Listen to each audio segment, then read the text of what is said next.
Hi, this is Terry from Bonsai Tree, and today I'm going to show you how to repot or to pot your Tolumnia, or rather should I say mount it onto a piece of wood, and in this case we're going to be using mopani wood. So let me go through all of the items that you're going to need. So in order to mount your Tolumnia, you're of course going to need a Tolumnia plant. I've chosen one which is about to flower. And then you're of course going to need a piece of wood. I chose this piece or these pieces of mopani wood as they've got a lot of interest, a lot of places for the roots of the plant to grow into, and I think it's going to be an interesting mount.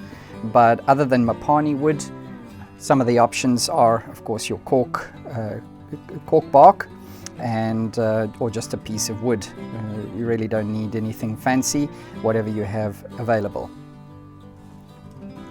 Then you're going to need a drill with a suitable drill bit. This is just to put the hole into the piece of wood so that you can hang it. Initially, when you plant the Tolumnia onto the mount, there isn't going to be a tremendous amount of roots, and it's advisable to use sphagnum moss at the base of the plant just to add to the humidity or to the moisture available to the plant initially while it gets settled. So here I've soaked some long fibered sphagnum moss in water. You don't need to soak it for more than 5-10 minutes, and as you can see, it's already absorbed the water.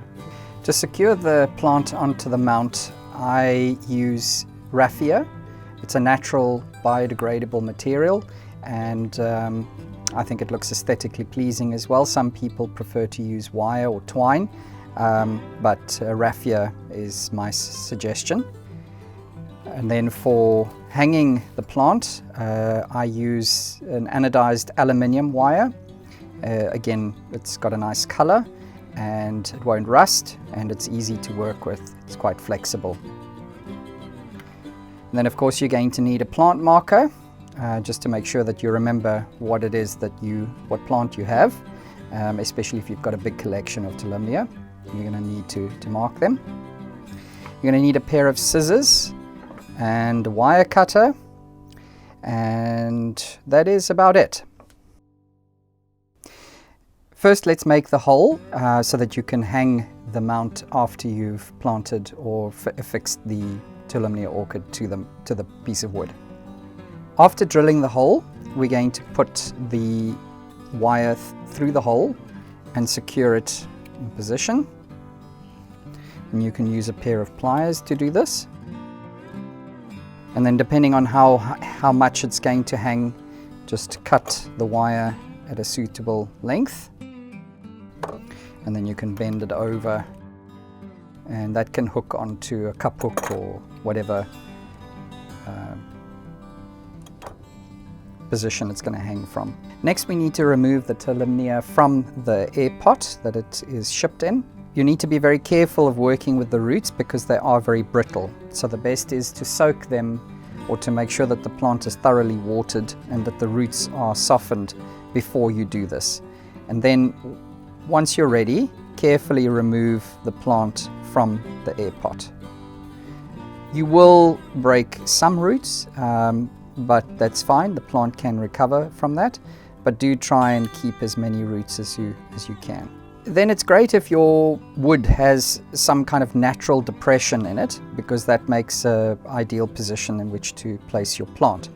But before we do that, we're going to take some of our wet sphagnum moss and we're going to place it into that depression. And this is just going to help the plant to acclimatize and grow onto the wood. Now we take the raffia. This comes in a bundle, so it's going to last you quite a long time. And it comes in a very long fiber, so just pull off a few fibers. Normally, well, it depends on which context you're using the raffia. It would be wet, wetted or soaked before the time, but in this application we can use it dry because we're essentially just using it as a means to tie the plant, secure it onto the mount. So with your raffia, you will try and keep just working with the roots, secure or wind the raffia around the mount a few times. The plant needs to be prevented, you're going to do it as tight as what's needed to prevent the plant from moving. So probably 2-3 times around is sufficient. And then you're just going to tie the ends at the back. And then you can trim off the excess with your pair of scissors. If you need to, you can adjust the angle of the plant slightly, but it will in time just grow in the direction of the sun anyway. So you don't have to be too particular about that. And then lastly, and before you forget, remember to label your plant. This is brown brush.